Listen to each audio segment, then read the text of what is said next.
আপনারা কেমন আছেন? নিশ্চয়ই খুব ভালো আছেন। তো আজ হচ্ছে সোমবার, শিবের পরের দিনে আবার শুরু করলাম ভিডিওটা। তো আজকে তো 4টে কততে নাকি ছাড়বে, তো ময়দা খাবো, তাই ময়দা মাখলাম। তো এদিকে করছি পরোটা করব আর করছি আলুর দম।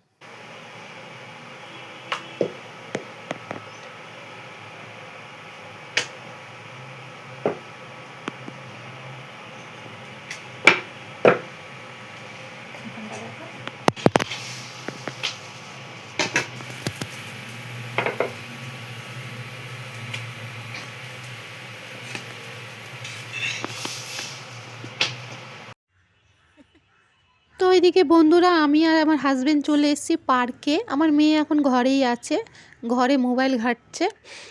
তো এদিকে আমি আমার হাজব্যান্ড চলে এসেছে, আজকে হাজব্যান্ডের ছুটি আছে বলে, তাই যে হাজব্যান্ড বললো চলো একটু ঘুরে আসি।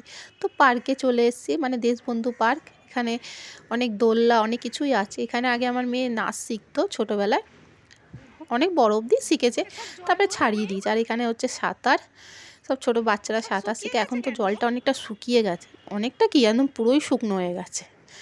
অনেক দিন পর এসছি তো, যখন আমার মেয়ে নাচ শিখতো তখন আসতাম, এখন অনেক দিনই আসা হয় না। তো হাজব্যান্ড বলতে তাই চলে এসেছি।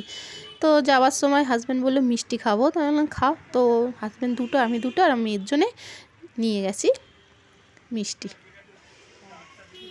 তারপরে যে করব খিচুড়ি, তাড়াতাড়ি চলে গেছি, মোটামুটি 12টার মধ্যেই ঘরে চলে গেছি, কেন যেহেতু আবার রান্নাবান্না করতে হবে। ভাজা, বেগুন ভাজা আর বেগুনি। তো খিচুড়ি করেছি, বেগুন ভাজা করেছি, পটল ভাজা, আলু ভাজা করেছি। আর খাবো দেরি করেই খাবো, নাগাদ 5টার সময় খাবো। তো 5টার সময় ছাড়বেই, তো 4টে কততে ছাড়বে, তাই জন্য একটু দেরি করেই সব করেছি আজকে রান্নাবান্না। ওই জন্য পার্কে ঘুরতে গেছিলাম আজকে এই সুযোগে। তো খিচুড়িটা খুব ভালোই হয়েছিল, এটা দুবেলার মতোই করে নিয়েছি খিচুড়িটা। বন্ধুরা এখন বিকেল 5টা বাজে, তো এখানে আমি ভিডিও শেষ করে দেবো। আর ভিডিও যদি ভালো লেগে থাকে লাইক, কমেন্ট, শেয়ার আর সাবস্ক্রাইব করে দেবেন।